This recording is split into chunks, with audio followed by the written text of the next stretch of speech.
Oke, kita masuk ke firman dengan tema kesembuhan menyatakan kemuliaan Allah. Jadi bukan sakit penyakit ya yang memuliakan Allah ya. Ini kesembuhan. Ya. Bukan sakit penyakit, bukan masalah. Masalah tidak memuliakan Allah. Dan masalah bukan dari Allah. Tapi kesembuhan, kesehatan, awet muda, keberhasilan, itulah yang memuliakan Allah. Oke, slide pertama. Kita akan lihat. Perintah Allah adalah kehendak Allah. Di Kejadian 2 ayat 16-17 dikatakan, lalu Tuhan Allah memberi perintah ini kepada manusia, semua pohon dalam taman ini boleh kau makan buahnya dengan bebas. Tetapi pohon pengetahuan tentang yang baik dan yang jahat itu janganlah kau makan buahnya, sebab pada hari engkau memakannya pastilah engkau mati. Banyak orang Kristen mengutip diizinkan. Karena menganggap Tuhan Maha Kuasa, jadi apapun yang terjadi dalam hidup kita, termasuk sakit penyakit, termasuk masalah, termasuk berbuat dosa, termasuk semua yang buruk, seolah-olah Tuhan izinkan karena Tuhan Maha Kuasa. Enggak. Cari di firman ini asal mula sebelum terjadi dosa. Tuhan jelas mengatakan, jangan engkau makan buah pengetahuan baik dan jahat ini. Mana kata izinnya? Adakah kata izin di situ? Tapi orang Kristen banyak muncul, Tuhan izinkan. Padahal firmannya enggak ada. Engkau makan, kau mati, titik. Mana kata izinnya kok bisa muncul? Kalau muncul yang bukan dari firman berarti itu dusta iblis. Ya toh? Gak ada kata izin kok bisa muncul kata izin. Di mana kata izinnya? Berarti dosa dan rombongannya itu adalah musuh. Sakit penyakit musuh kita. Kemiskinan musuh kita. Fitnah kebencian musuh kita. Dosa musuh kita. Kutuk musuh kita. Tadi Bu Ina katakan, aku damai dengan sakitnya. Musuh kok didamai? Musuh dikalahkan. Berarti kita semua punya kemampuan, dimampukan Allah untuk mengalahkan musuh. Tapi ya tadi menikmati sakit penyakit. Aku damai dengan sakit penyakit. Aku nikmati. Silahkan, itu pilihan. Pak, gimana Pak, rasanya sakit banget. Iya, itu kenyataan, tidak bisa disangkal. Kita pun tidak menyangkal kenyataan. Tapi begitu saya tahu bahwa itu musuh, saya tidak izinkan ada di tubuh saya. Mau kelemahan, tadi termasuk mata saya mulai buram-buram, itu kelemahan. Saya enggak setuju. Engkau bukan dari Tuhan dan aku tidak akan izinkan engkau. Engkau musuh bagiku. Dan engkau sudah dikalahkan oleh Tuhan dan aku diberi kemampuan untuk mengalahkan apapun bentuk sakit penyakitnya. Oke, slide kedua. Jadi tidak ada kata izin ya. Perintah Allah adalah kehendak. Lakukan. Ini simpel. Ini hanya gambaran dari lakukan firman Tuhan. Bukannya dihafal. Dihafal bagus. Tapi kalau tidak dilakukan, Alkitab mengatakan apa? Menipu diri sendiri. Orang Kristen yang tidak menjadi pelaku firman, dia berarti menipu diri sendiri. Otomatis dia gampang nipu orang lain. Ya kan? Tuhan Yesus sepenuhnya melakukan kehendak Allah. Yohanes 4:34 kata Yesus kepada mereka, makananku ialah melakukan kehendak Dia yang mengutus aku dan menyelesaikan pekerjaan. Kemudian orang saleh yang melakukan kehendaknya. Yohanes 9:31 kita tahu bahwa Allah tidak mendengarkan orang-orang berdosa, melainkan orang-orang yang saleh dan yang melakukan kehendaknya. Tadi Bu Ina katakan kita sudah dikuduskan. Tapi apakah perbuatan kita langsung muncul kudus? Langsung muncul perbuatan saleh, omongan saleh? Enggak loh. Enggak. Kita perlu waktu belajar untuk ngomong bukan hanya yang kudus tapi dikatakan orang saleh. Omongan kita, pola pikir kita, kelakuan kita mengacu ke firman ini untuk kita lakukan bahwa aku sudah dikuduskan, aku sudah dibenarkan, aku sedang belajar menjalani hidup supaya bukan yang terlihat saleh, tapi betul-betul saleh. Orang lain mau setuju nggak setuju, urusanku dengan Tuhan karena masing-masing kita diutus di dunia. Kita bukan diutus ke tempat lain, kita diutus ke dunia yang sudah ada masalah di situ. Kita tidak bisa menghindari masalah. Hadapi masalah. Tapi banyak orang Kristen menghadapi masalah dengan kecut hati. Dengan tawar hati. Bahkan pahit hati. Lupa bahwa kita, tadi dikatakan kita sudah dipindahkan di kerajaan. Kalau memang betul di kerajaan, gak bisa tawar hati. Gak bisa kecut hati, mau dicaci maki, mau diludahi, tampar pipi kiri, beri pipi kanan. Teori Pak. Lakukan itu. Lakukan bukan dengan, ya karena firman ngomong, silahkan tampar. Tapi di sini gondok. Enggak.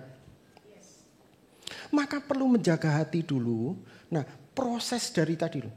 Dari hati ke mulut, ke pikiran, ke sikap, kelakuan itu butuh waktu.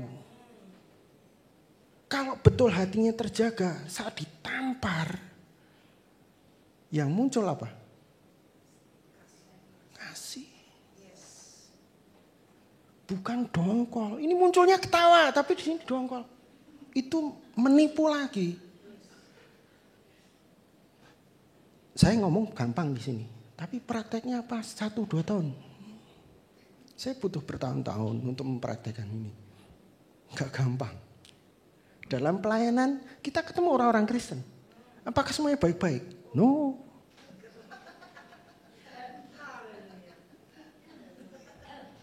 Saya tidak katakan dia lebih buruk dari orang dunia. Tidak. Tapi kalau dia gak ngerti kebenaran, dia sama dengan orang dunia. Kita jangan sama dengan dia, maka dikatakan kita berubah. Saat ketemu orang baik, kita makin baik. Saat ketemu orang jahat, kita makin baik. Saleh tadi loh. Bukan hanya baik, saleh. Oke, slide berikutnya. Allah tidak berubah, betul. Tuhan tidak pernah berubah, manusia yang berubah. Tapi ingat, di sini ada 2 ayat ya. Malaiki 3 ayat 6 dan Ibrani 13 ayat 8 sama ini. Tuhan tidak pernah berubah. Tuhan waktu ngomong sama Adam dan Hawa, jangan kamu makan buah pohon pengetahuan baik dan jahat ini. Tidak ada kata izin. Tuhan yang sama ngomong sama Adam dan Hawa, ngomong dengan pribadi kita. Maka penting kita mendengar suara Tuhan. Penting kita mengenal Tuhan secara pribadi. Pak, dengan baca Alkitab, ya di Alkitab tentunya. Tuhan bisa ngomong lewat hamba Tuhan, bisa. Tapi Tuhan mau ngomong secara pribadi dengan masing-masing kita. Melalui hati kita. Saat hati kita terjaga, kita makin peka, makin tajam mendengar dia dan makin bertumbuh dalam pengenalan akan dia. Gak bisa enggak? Sehingga gak heran kalau kita terus punya hubungan yang erat dengan Tuhan. Jangan hanya ngomong, Tuhan aku mau bergaul intim denganmu Tuhan. Oke. Bagus itu omongan. Tapi ada tindakannya. Melalui baca Alkitab boleh, melalui worship boleh, melalui doa puasa boleh. Apapun silakan. Tapi itu wujud dari omongan kita yang sejalan dengan firman. Terus selanjutnya di slide berikutnya. Allah tidak berubah, manusia berubah. Tapi kabar baiknya kita menjadi ciptaan baru, dikatakan kita sudah dipulihkan. Saat ini percaya tidak percaya, sadar tidak sadar, masing-masing kita yang sudah menjadi ciptaan baru sudah dipulihkan ke dalam gambar Allah. Tapi tidak otomatis bisa memperlihatkannya. Karena apa? Yang dipulihkan roh kita, jiwa kita belum. jasmani kita belum, tidak otomatis. Itu tanggung jawab kita. Karena kita bukan benda mati. Kalau kita benda mati, ya Tuhan langsung rombak total seluruhnya. Maka Tuhan kasih kita jiwa, Tuhan kasih kita sikap, Tuhan kasih kita kepribadian, Tuhan kasih kita akal budi, Tuhan kasih kita perasaan, panca indera. Untuk apa? Kita bisa kendalikan semua tadi untuk betul-betul menyatakan, Tuhan aku pulih gambarmu. Baik dalam perkataan, dalam pola pikir, dalam sikap, dalam kelakuan. Betul-betul kita gambar dia. Untuk apa kita dipulihkan? Supaya dikatakan di sini Kristus itu harus tinggal di surga sampai waktu pemulihan segala sesuatu seperti yang difirmankan Allah dengan perantaraan nabi-nabinya yang kudus di zaman dahulu. Kita dipulihkan, tapi ingat di sekeliling kita di dunia itu masih kacau balau. Walaupun dia orang Kristen, kalau dia tidak ngerti kebenarannya, dia tidak menjadi murid Tuhan, dia kacau. Maka ini privilege tadi, salah satu dari lagu worship. Privilege kita. Kita sadar nggak? Percaya nggak kita senantiasa satu dengan Tuhan? 1 Korintus 6 ayat 17. Kita satu dengan Tuhan sehingga kita tidak lagi fokus pada diri sendiri. Kita fokus pada Kristus. Kita mulai melangkah keluar, memulihkan orang-orang lain, memulihkan semua yang terikat dengan kita, semua yang terhubung dengan kita, yang berinteraksi dengan kita.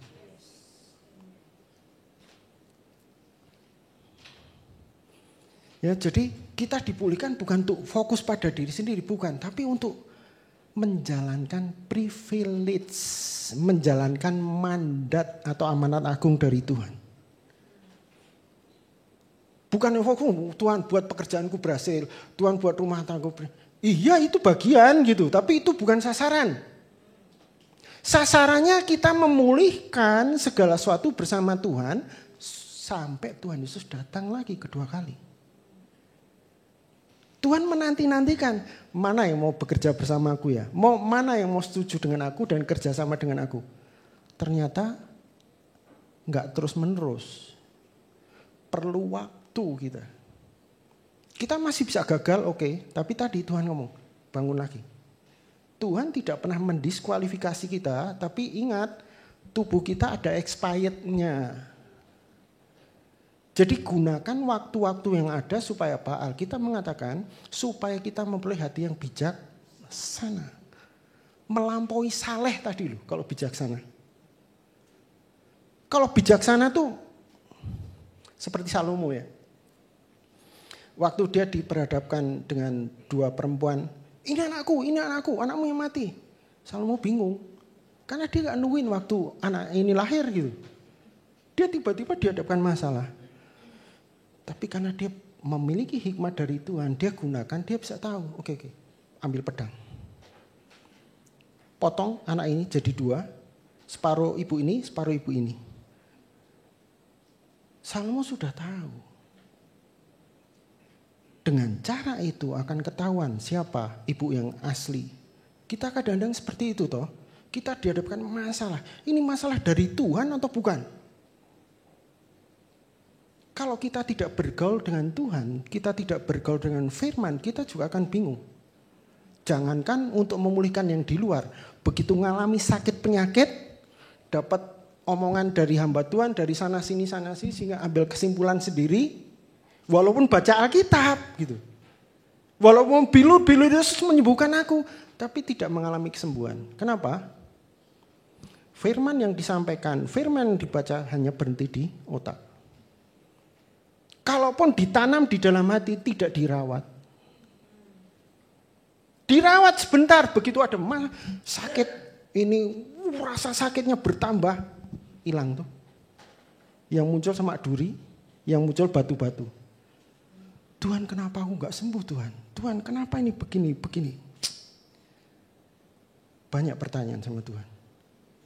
Tuhan jawabannya, lah kamu sudah baca Alkitabku, kamu hafal firmanku. Tapi kamu belum sampai melakukan itu. Firmanku belum kau izinkan tumbuh di dalam hidupmu. Betul-betul hatimu penuh tertanam. Dengan apa? tanaman kehidupan. Bukan tanaman baik dan jahat. Yang membuat tawar hati, yang membuat kecut hati. Bukan. Tapi tanaman kehidupan. Oke, lanjut. Kemuliaannya dinyatakan. Yang tadi ini nyambung dengan kesaksian dari Ibu Ina ya. Jadi dosa itu musuh bagi kita. Dosa dan rombongannya itu musuh bagi kita. Pujilah Tuhan, Mazmur 132-4. Pujilah Tuhan jiwaku dan janganlah lupakan segala kebaikannya. Dia yang mengampuni segala kesalahanmu, yang menyembuhkan segala penyakitmu, dia yang menebus hidupmu dari lubang kubur, yang memahkotai engkau dengan kasih, setia dan rahmat.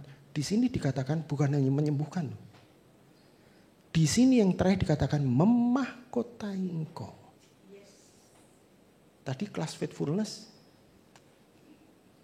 Ya maaf nih ya, kita bisa nggak setia sama Tuhan, betul?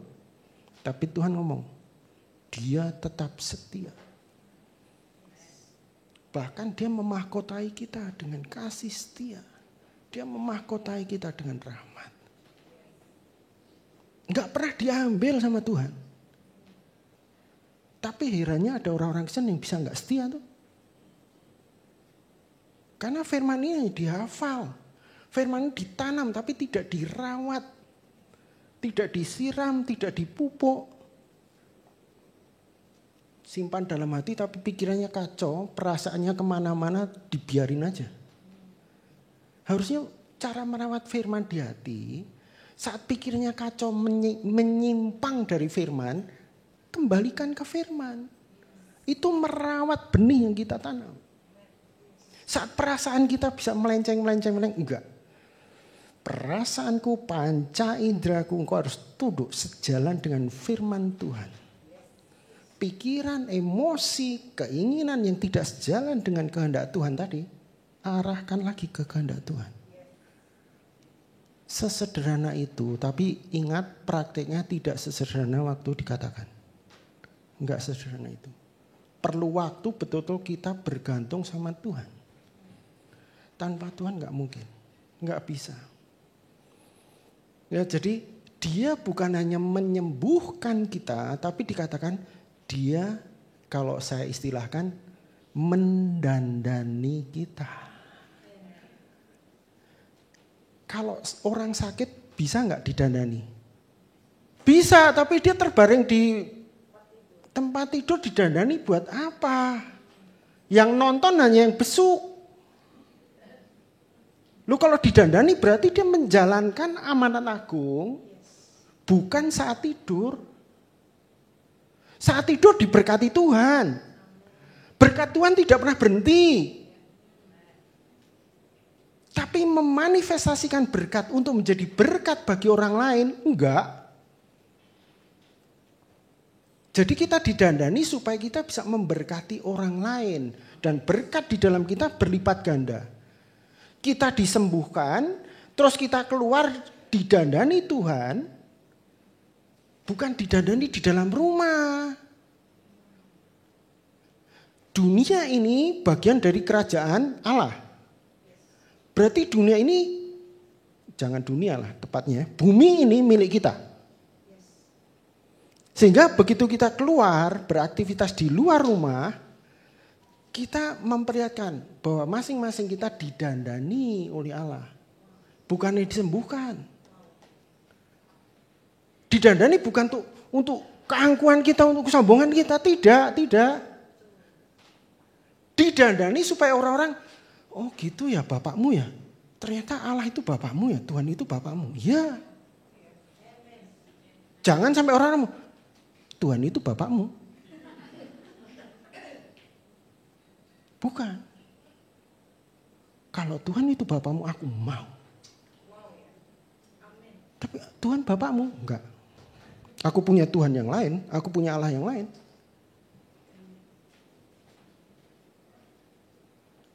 Oke, slide berikutnya.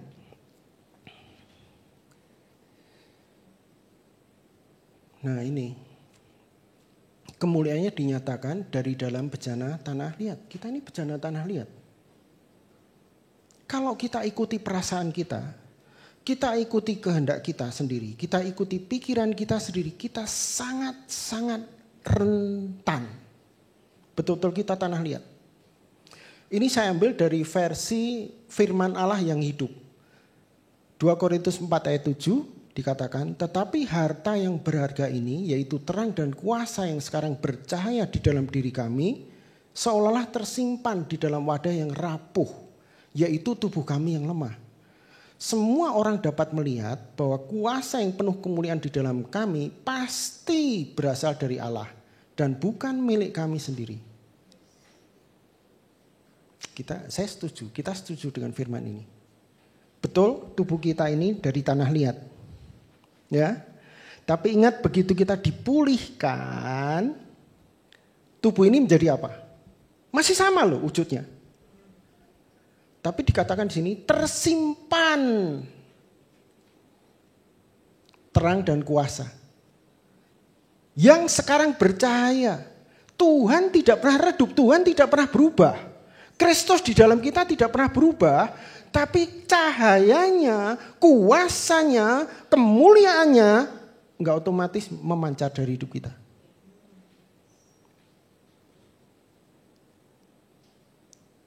Kenapa saya katakan tubuh kita rentan?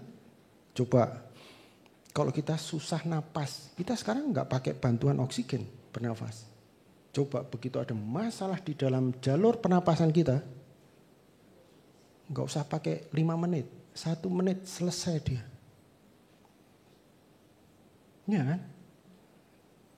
Coba kalau mata kita nggak bisa melek, mata kita merem terus, hidup sih. Rentan tubuh kita ini.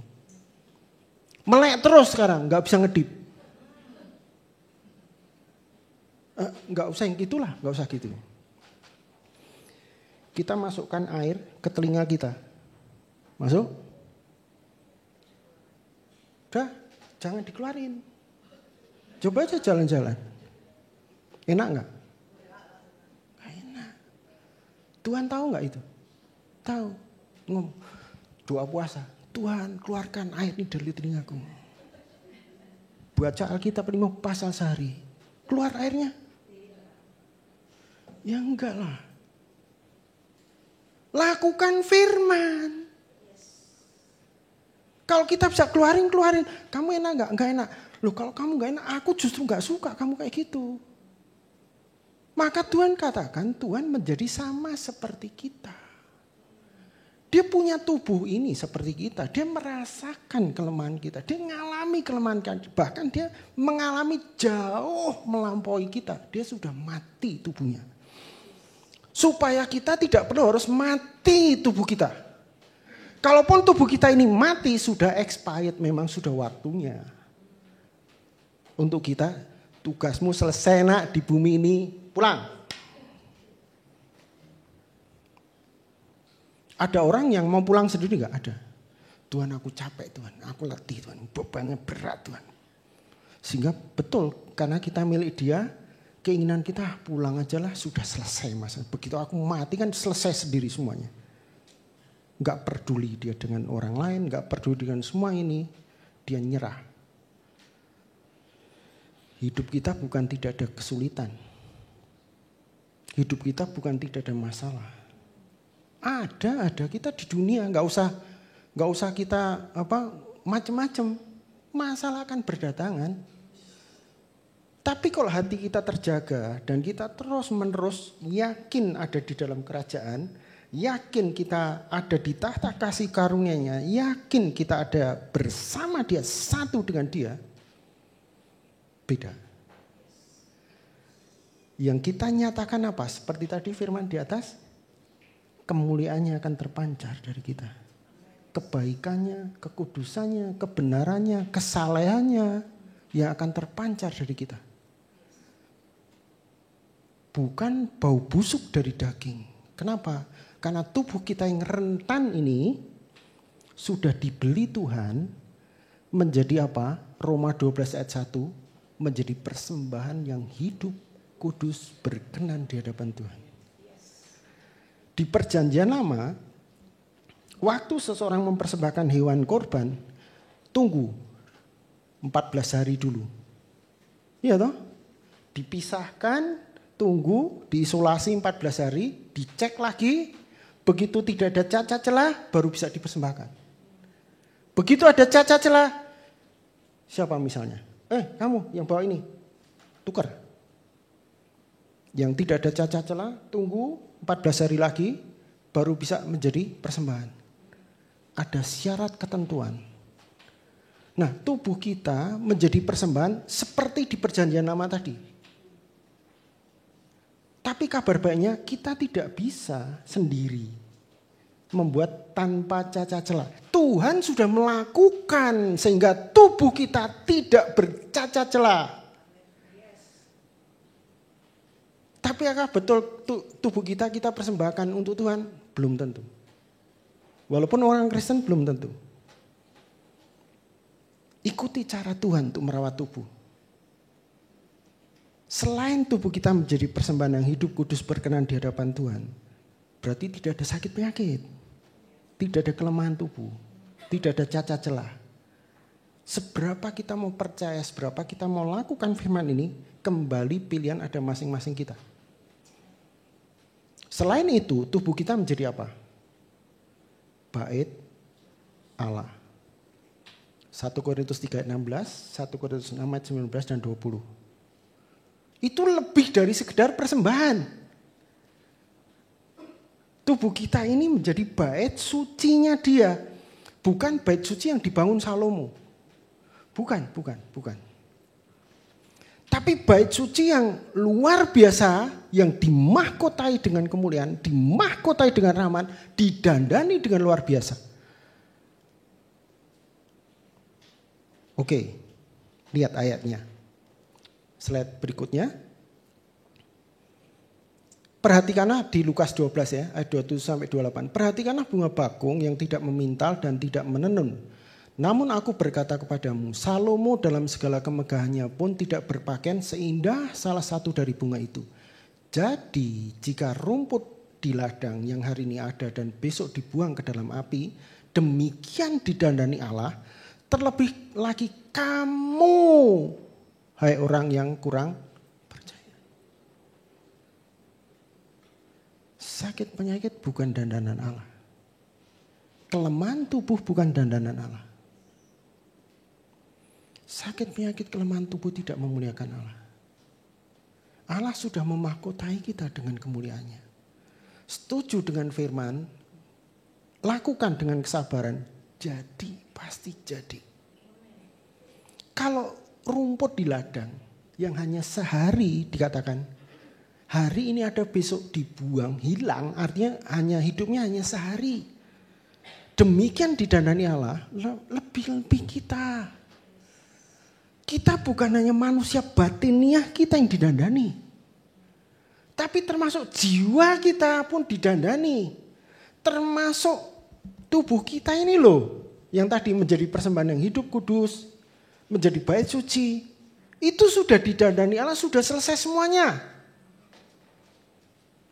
Kita bersama Dia memperlihatkannya kepada dunia, kepada orang lain. Sehingga orang lain, aku mau kayak gitu.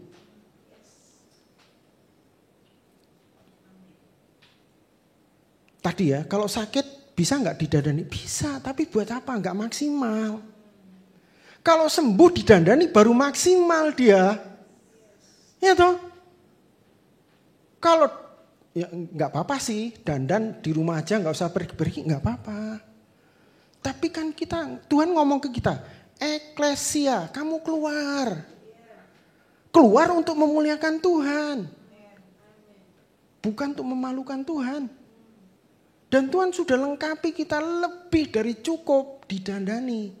Nah kadang-kadang saat didandani perasaannya, kita yang berontak. Tuhan ini sakit banget loh Tuhan. Ya aku tahu. Coba kamu bisa gak? Ingat gak firman yang aku baca? Ini saya alami waktu saya sakit. Rasa sakitnya tuh gak karuan. Tidur. Tapi di tengah saya tidur, merasakan sakit tadi, saya nggak mau ikuti perasaan saya. Saya atur perasaan saya, enggak. Firman mengatakan, Yesus sudah menyembuhkan aku sembuh. Tetap saya tenang, kalaupun kita harus istirahat, tubuh kita tenang. Dalam tinggal diam dan tenang terletak kekuatanmu. Dengan kata lain, kita tenang, kita atur perasaan kita. Kita atur semua dari diri kita, bukan dengan kekuatan kita.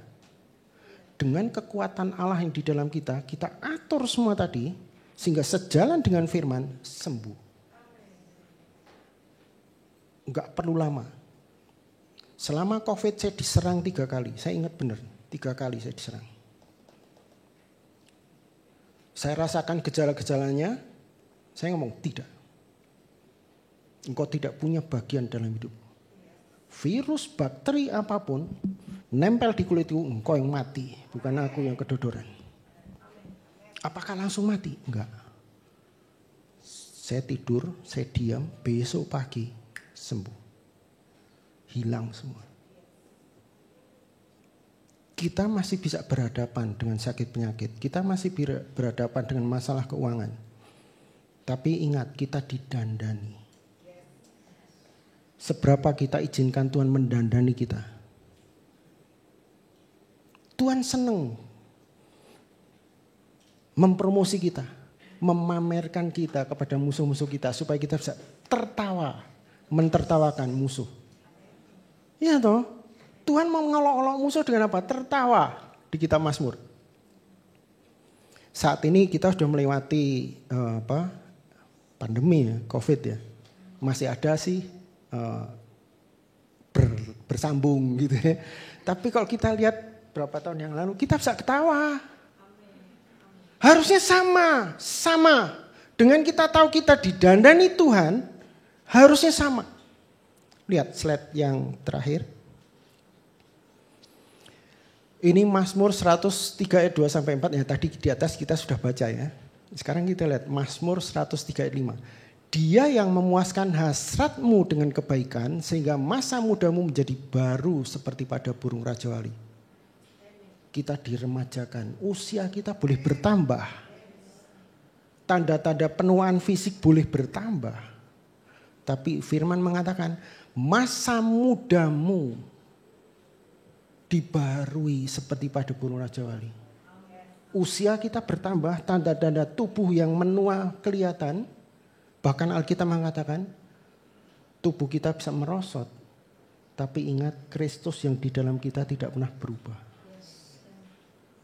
Dengan kata lain, kekuatan kita, kemampuan Allah di dalam kita, memampukan masing-masing kita untuk finish strong. Sampai kita betul-betul mengakhiri pertandingan kita. Karena pertandingan kita tidak bisa digantikan orang lain. Tidak bisa ditukar dengan orang lain. Enggak bisa. Tuhan, aku mau rest dulu Tuhan. Aku mau off dulu Tuhan. Ya silahkan.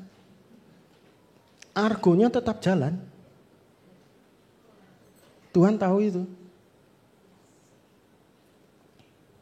Ya. Jadi apa hasil dari Mazmur 103 ayat 5 ini? Tadi masih ada, okelah ada sambungan dari pandemi berikutnya. Bahkan ada masalah lain, krisis ekonomi. Bagaimana kita menghadapi ini? Kita jangan menghindar. Jangan pernah menghindar. Hadapi. Karena Tuhan tidak pernah mundur. Tuhan tidak pernah nyerah. Begitu ada pandemi, ada krisis ekonomi, saya tahu kebenaran firman ini, saya nyikapinya seperti apa? Saya enggak gentar. Saya sukacita. Karena saya tahu kebenaran firman-Nya. Dan saya sudah melakukan firman-firman ini dan terus bertumbuh. Sehingga sekarang kalau ada berita di media sosial, Indonesia akan mengalami krisis. Puji Tuhan. Saya tidak lagi kecut, tidak lagi tawar hati. Saya hadapi dengan sukacita. Kenapa? Kalau virus saja nggak kelihatan nyentuh kulit saya, dia mati. Apalagi masalah-masalah yang lain. Kita gambarkan masalah yang lain itu seperti apa. Terkait dengan Raja Wali ini, masalah-masalah sebesar apapun itu bagikan badai. Topan. yang memporak-pondakan segala sesuatu yang dia terjang. Tapi apakah terjadi sama burung Raja Wali? Enggak. Apa yang dilakukan burung Raja Wali? Begitu dia lihat ada badai, apakah dia langsung ngumpet? Dia song-song badai tadi. Dia hadapi badai. Ini bukan tawar hati, sukacita. Apakah itu sudah di sikap kita? Apakah itu kita sudah terlatih di situ? Itu bagian dari Tuhan mempersiapkan kita untuk menjadi pelaku firman Tuhan. Sehingga saat ada berita-berita buruk, kita tenang, kita sukacita, kita memuji Tuhan, bagaikan Raja Wali. Masalah, puji Tuhan, terima kasih Tuhan, Kau tidak pernah berubah. Aku makin baik, aku makin saleh, dan aku berbuah makin banyak. Begitu ada badai kita terbang. Bukannya lari, bukannya nerjang badai. No. Atasi badai. Kita main-main. 1000 rebah di kiri kita, berlaksa di kanan kita. Kita terbang, kita memulihkan mereka yang berantakan. Kalaupun mau digambarkan badai, kalau digambarkan Goliat, sama. Covid kemarin, orang-orang Kristen masih ada yang menganggap itu raksasa, itu Goliat. Begitu ada tanda-tanda musuh, masuk ke gereja, dideteksi, temperaturnya tinggi, pulang.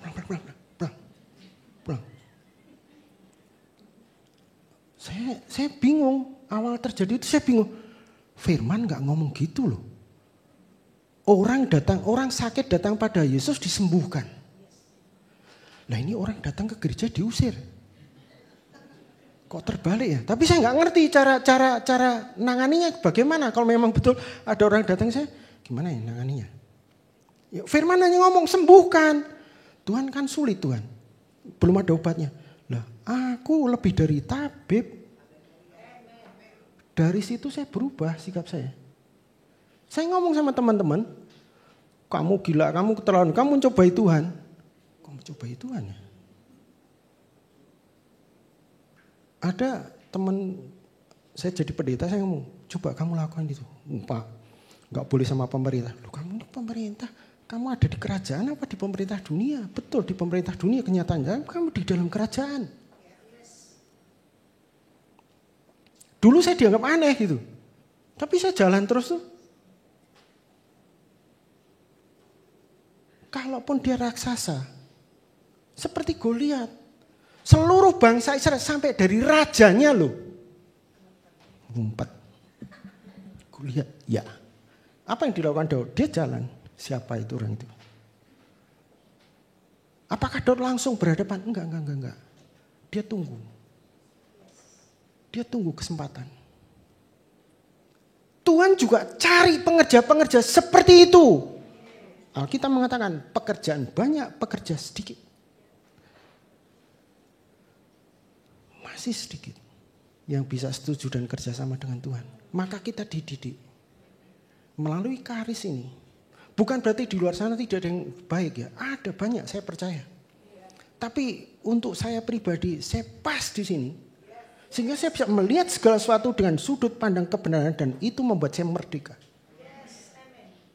Saya bisa melihat masalah sebagai badai, saya bisa lihat masalah sebagai Goliat. Mau Goliatnya ada ribuan, enggak masalah. Saya bisa melihat masalah sebagai gunung. Mau gunungnya sebanyak apapun, mau setinggi apapun, enggak masalah lagi bagi saya. Tuhan mau kita punya keyakinan seperti itu. Maka Tuhan kata, jadilah sesuai imanmu. Iman dari Tuhan tidak pernah berubah imannya. Tapi cara kita menggunakan iman ini loh yang kadang-kadang meleset. Tapi kabar baiknya, walaupun meleset saat kita bersama Tuhan, Tuhan akan benahi itu. Sehingga apa yang dikatakan jadi bukan karena kuat gagah kita, karena kita percaya. Setuju dan bekerja sama dengan Tuhan. Melakukan dan menyelesaikan kehendaknya setiap hari. Gak usah tahun ini. Tahun ini Tuhan aku mau deklarasi ulang. Mau resolusi ulang. Gak usah. Tiap hari aja. Sederhana, gak usah yang rumit-rumit. Dunia ini sudah rumit. Ya, Tuhan mau memperlihatkan ibadah dengan sederhana. Supaya kita bisa yakin karena semua itu sudah Tuhan kalahkan. Kita sudah ditetapkan menang atas semuanya. Jadi sekali lagi ingat, sakit penyakit itu musuh. Dosa itu musuh. Kutuk itu musuh. Kebencian, perpecahan itu musuh. Dan mereka tidak punya bagian di dalam kita. Kita umat Tuhan, kita tubuh Kristus, kita bukan tubuh musuh. Jadi mulai tata jiwa dan jasmani kita supaya betul-betul kita adalah alatnya Tuhan yang berguna. Yang kapan saja Tuhan pakai siap. Oke, sampai di sini renungan kita. Jadi sakit penyakit tidak memuliakan Tuhan. Tapi kesembuhan, pemulihan, dan melakukan kehendaknya itu adalah memuliakan Tuhan. Oke, kita berdoa. Terima kasih Bapa. Firman-Mu menerangi hati dan pikiran kami. Firman-Mu yang kami baca, yang kami dengar, yang kami pelajari siang ini tertanam di dalam hati kami. Dan Engkau bersama kami merawat firman ini Bapa. Sehingga bertumbuh dan berbuah semakin banyak melalui hidup kami. Dan terima kasih Bapak, Engkau bekerja di dalam kami. Saat ini yang sakit sudah disembuhkan dan betul-betul mengalami kesembuhan. Yang berbeban berat pun dimerdekakan. Yang punya masalah yang belum tahu jalan keluar saat ini, terang firman-Mu menerangi.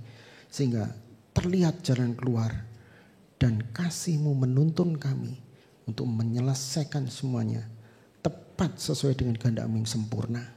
Buat kami semua anak-anak-Mu makin mengerti kehendak-Mu yang baik, berkenan, sempurna untuk kami lakukan dalam kehidupan kami sehari-hari. Dan kami bersyukur karena Engkau yang melakukan bersama kami Bapa.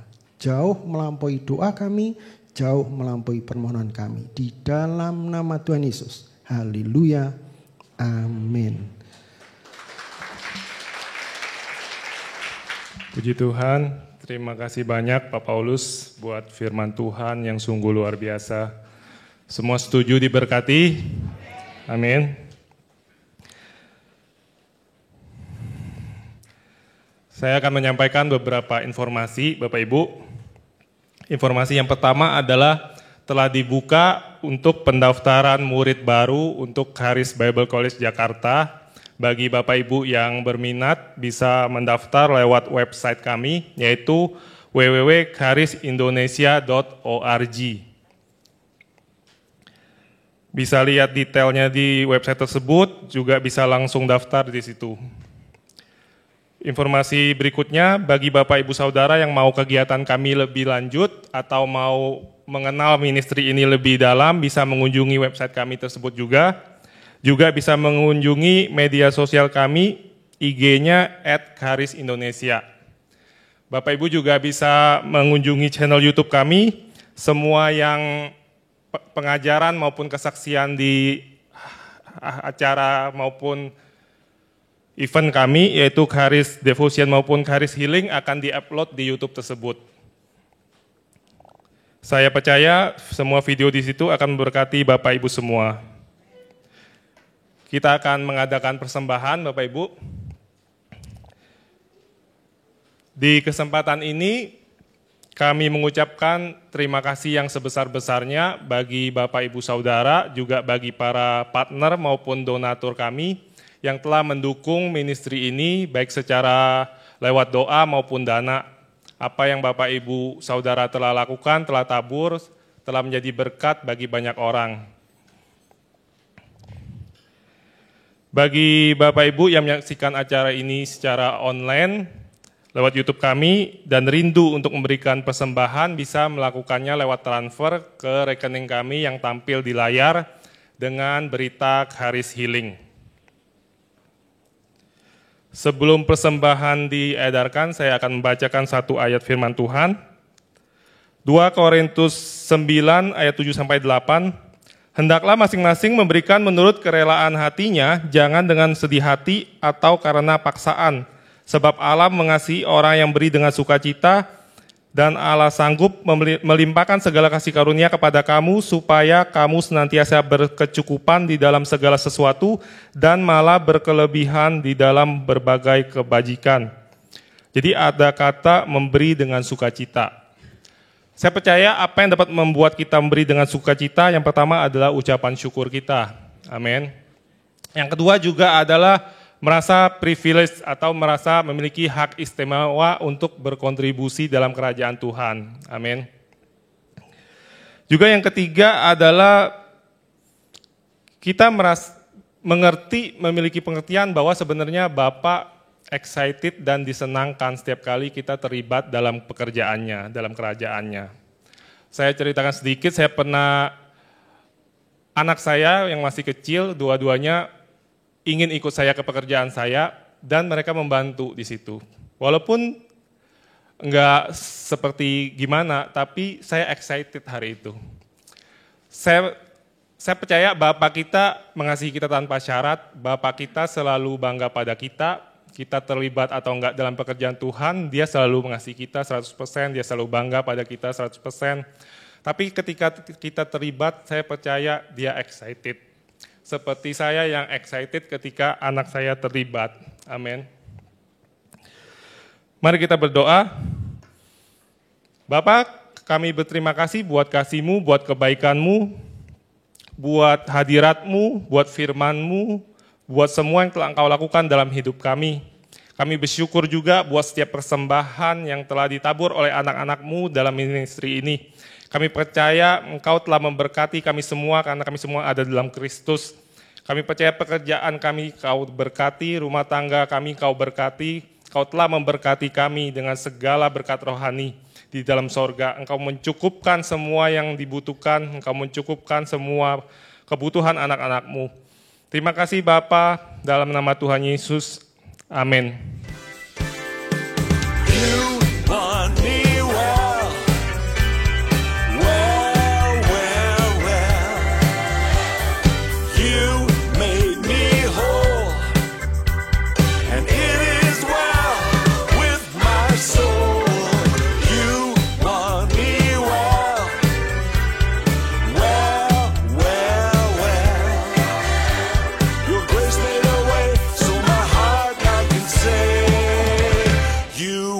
Me